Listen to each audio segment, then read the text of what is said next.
لله رب العالمين والصلاة والسلام على أشرف الأنبياء والمرسلين وخير خلق الله أجمعين وعلى آله وصحبه ومن سار على سبيله ونهجه واستنى بسنته إلى يوم الدين ما بعد. My dear respected brothers and elders, today inshallah we'll mention a few merits of Surah Al-Kahf and also discuss a portion of Surah Al-Kahf. To speak a little of the merits, there's a hadith that is mentioned in most of the Sahih books of hadith, most of the majority of the six, almost 5 of the 6 major books of hadith, the merits of Surah Al-Kahf. And one of them is that if a person memorizes the first 10 surah, the first 10 ayat of Surah Al-Kahf, then that person will be protected from the evils of the Dajjal. And a similar merit in these same books has come of the last 10 verses of Surah Al-Kahf as well. So if you learn the first 10 and the last 10, so the merit is for both. So both, either one will protect you from the evils of the Dajjal, but obviously better is that you memorize the first 10 and the last 10.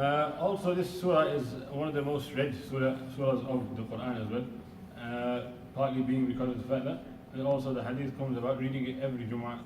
So one the person that reads it every Jum'ah is also protected from the evils of the Dajjal as well.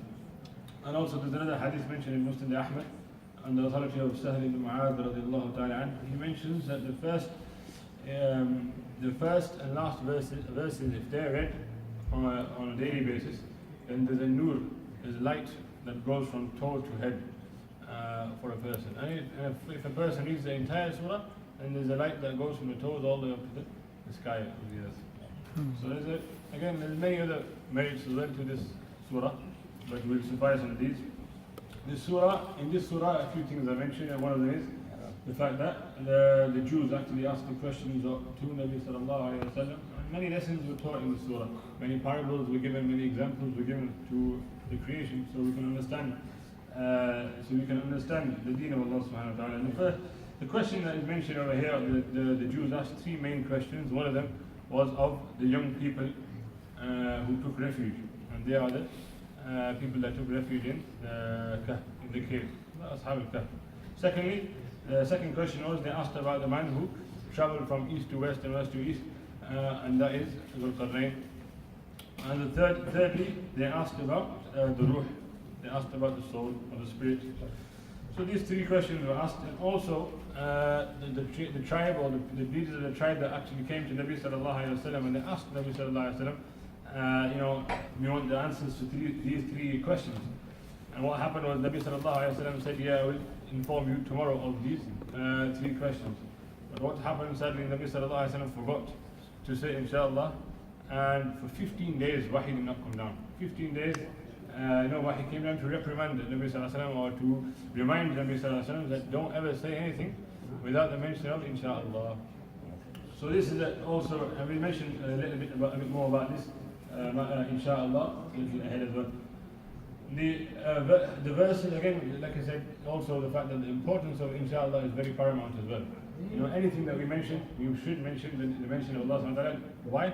Because only that happens in our lives, that what Allah subhanahu wa ta'ala has decreed and nothing else. And that's something that is that we should have a firm belief upon. Again, moving on to the ayat that I wish to discuss is the parable that Allah subhanahu wa ta'ala gives, very beautiful parable that is very relevant to our day and age.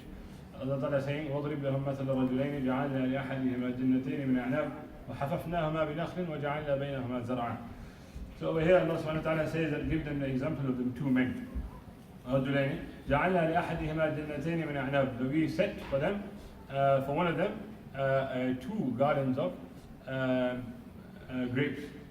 مِنْ أَعْنَابٍ وَحَفَفْنَاهُمَا بِنَخْلٍ. We also fortified it with the date palms. وَجَعَلْنَا بَيْنَهُمَا زَرْعًا. And we made between it, also placed between it some crops. So, meaning other types of crops as well. It mentions in hadith that corn, the Nabi sallallahu alayhi wa sallam mentioned in the hadith that mention of corn, etc. So, if you actually picture it in your mind, it's actually a beautiful image how you've got 2 gardens and each one is fortified by its own set of date palms, and also in between it there's also a lake, a river that's going through it as well, and also it's got also crops in the middle as well. And not to mention, Allah Ta'ala mentioned the mention of grapes over here because that was his favorite item in his garden. So the mention of grapes is here quite important. Allah Ta'ala has only mentioned the grapes over here. And just if you deconstruct the ayah as well, it's very beautifully narrated by Allah Subhanahu wa Ta'ala as well. Allah Subhanahu wa Ta'ala says how He mentions وَحَفَفْنَاهُمَا بِالْأَخْلِ. Allah Ta'ala says that we fortified it with the trees. And why did Allah Subhanahu wa Ta'ala mention the fortification? Because Allah Ta'ala first of all is using the sigha of the mutakallim, which is the first person. Allah Ta'ala says we did this. And Allah Ta'ala is attributing this to Himself for two reasons. One is the fact that Allah Ta'ala is teaching us that only Allah Subhanahu wa Ta'ala is the one who gives and takes. Allah Ta'ala is the one who gives them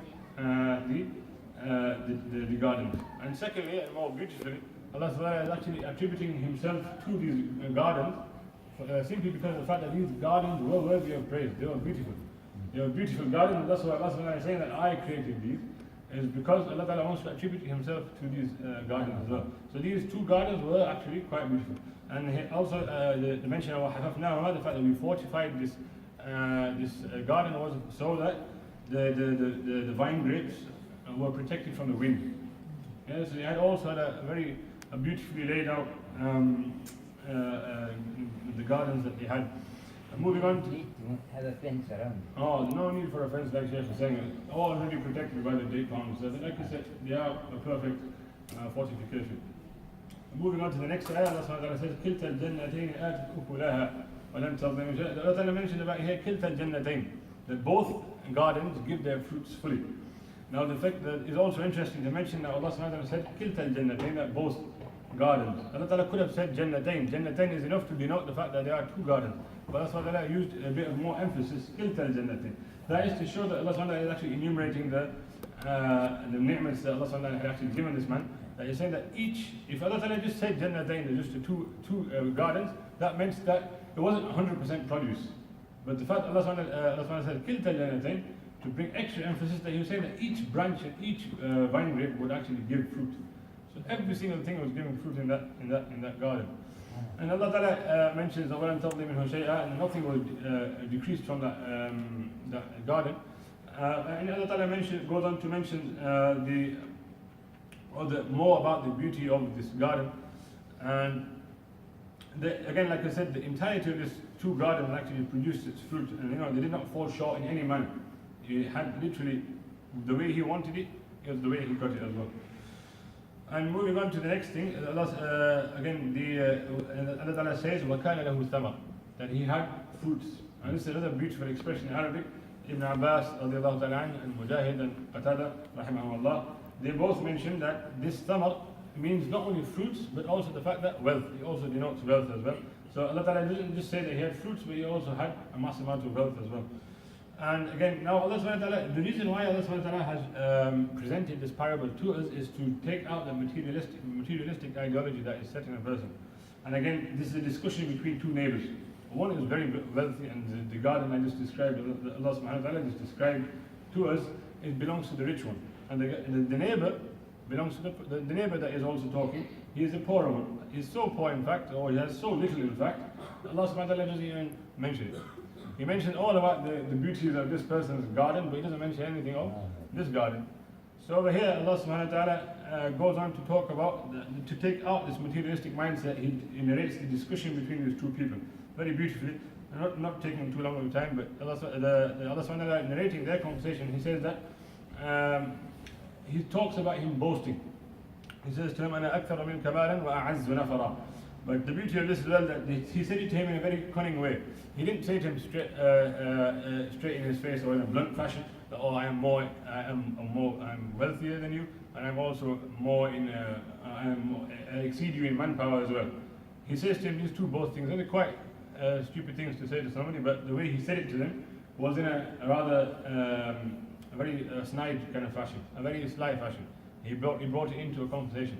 Now moving on to the da'i, the person that's reminding him of Allah Subhanahu wa Ta'ala, he thinks that because he's so caught up in the materialistic ideology like the way we are, we're so caught up in materialistic ideology that we forget who gives us these items? We have a house, we have a car, we have what we have.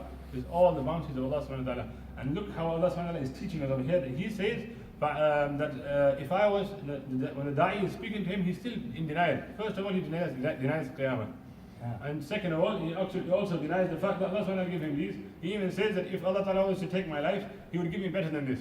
He was so arrogant, he thought that it was because of him that Allah ta'ala was giving him something in him that Allah ta'ala liked and He was giving him it. So arrogance takes a toll on the person, it does take a toll on us as well. So we should try and understand the fact that this message is also for us as well. Also, he mentions to him that, advising him, he says to him, أَكَفَرْتَ بِالَّذِي خَلَقَكَ مِنْ تُرَابٍ, that you deny the person, you deny the existence of the being that created you from dust. ثُمَّ مِنْ نُطْفَةٍ, then from a drop of sperm. ثُمَّ سَوَّاكَ رَجُلًا, then He molded you into a person. He actually really, again, he didn't say all this to him bluntly. قال له صاحبه وهو يحاول. Why is he within conversation with him? This is the thing that even I used to miss. When I used to read this, I couldn't understand myself. How did he bluntly say this to him? But it's actually in conversation. Whilst they were conversing, they gave it, and this also goes with the theme that we've been talking about yesterday and the day before as well, the method of da'wah as well. We don't say something bluntly, but we say it in a fashion where we bring it into a conversation, we hint towards the person. So anyway, he says this, and he also says to him, لَكِنَّهُ اللَّهُ رَبِّي وَلَا أُشْرِكُ رَبِّي أَحَدًا, that I do not want to I don't want to associate any partners to Allah subhanahu wa ta'ala. So over here is, and then again, the Mufassirun say that he wasn't a mushrik, he wasn't a polytheist, he wasn't worshipping multiple idols, but yet why has he mentioned the statement? The reason why is because he actually started to trust the dunya. Right, the way they say, they give the example of, for example, when your car starts, you say, oh, the car started because the car functions properly. But that's not the case, my dear respected brothers and sisters. The fact that Allah subhanahu wa ta'ala wanted the car to start, that's why the car started.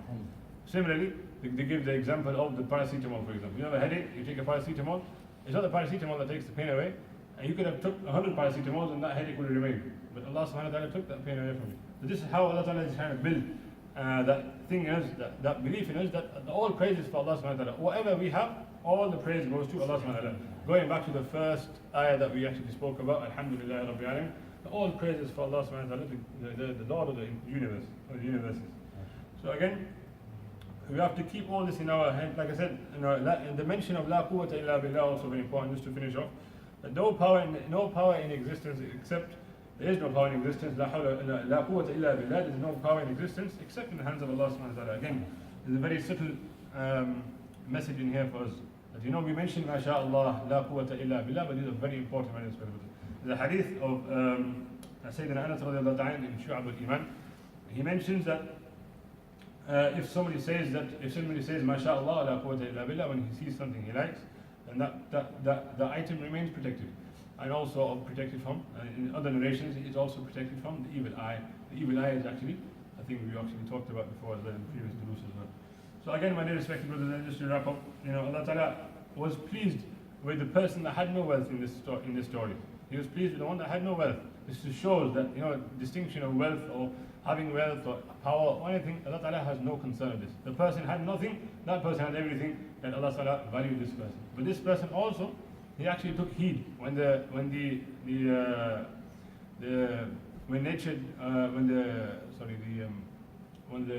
tornado or something that came from the skies came to his garden. Then he was left. The Quran says that he was left shaking his wrists. But the thing is that also he actually says, "Ya laytani lam ushrik bi Rabbi ahada." I wish I never made any associated any partners with my Rabb as well. So over here we learn that he actually did tawbah as well. But he predicted the tornado. Oh yes, yeah. He actually told him that it's possible that it could happen, that this will go, and it did happen as well.